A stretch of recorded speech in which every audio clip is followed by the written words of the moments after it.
Assalamualaikum tuan-tuan. Selamat pagi tuan-tuan. Saya Rashdan dari Red Motoring tuan-tuan. Hari ini sampai lagi sebuah SUV yang sangat-sangat jackpot tuan-tuan. Menang pakai, CC pun tak terlalu besar, tak terlalu kecil. Okey, yang ini adalah Honda CR-V 2.0 tahun 2008 tuan-tuan.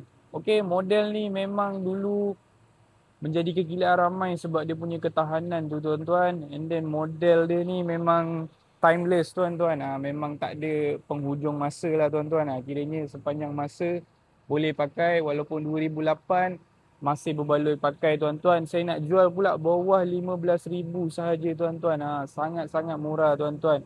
Okey, datang dengan warna grey tuan-tuan. Dah siap dengan body kit. Tuan-tuan boleh nampak body kit depan dia. Okay, lampu pun cantik lagi tuan-tuan, dah clear. Okay, bunga tayar pakai Goodyear 18 inci tuan-tuan. Bunga pun elok lagi. Rim standard, kereta memang standard. Engine gearbox saya dah test tuan-tuan. Yang ni kereta customer trade in dengan saya. So saya pun dah check kereta betul-betul. Condition memang cantik tuan-tuan. Dia punya lower arm steering rack. Cuma benda yang saya perasan memang nak kena buat adalah engine mounting dia je tuan-tuan. Sebab dah mula bergegar sikit. So tu part wear and tear saja.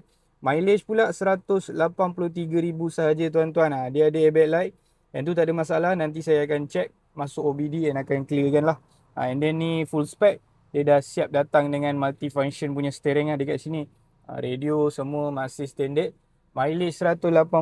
Kereta memang kereta yang dijaga lah tuan-tuan. Okay, tuan-tuan boleh tengok. Exterior, interior kemas lagi. Cat pun kemas lagi. Cantik lagi tuan-tuan. Seat belakang tak ada crack, tak ada koyak. Door trim pun kemas. Kiri kanan belakang depan.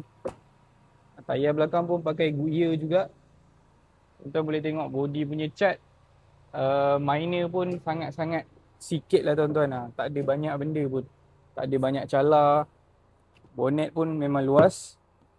Okay, tayar spare ada, jet ada, tool semua ada, jumper pun ada tuan-tuan. Okay, jangan risau, saya akan bagi sekali tuan-tuan. Nombor plate pun Selangor BJN 9198 tuan-tuan. Tuan-tuan boleh nilai sendiri cat dia macam mana tuan-tuan. Memang tak banyak benda pun. Cat dia condition saya boleh bagi memang 8/10 tuan-tuan. Cantik lagi, tak banyak cala, tak banyak cala-cala manja, tak banyak stone chip. Okey, tuan-tuan bagi dekat saya hanya 14,800 harga siap tukar nama dan Puspakom tuan-tuan. Harga sangat-sangat jackpot tuan-tuan. Tuan-tuan datang, cek kereta, test drive dengan saya. Okey, apa-apa terus kontak saya. Assalamualaikum.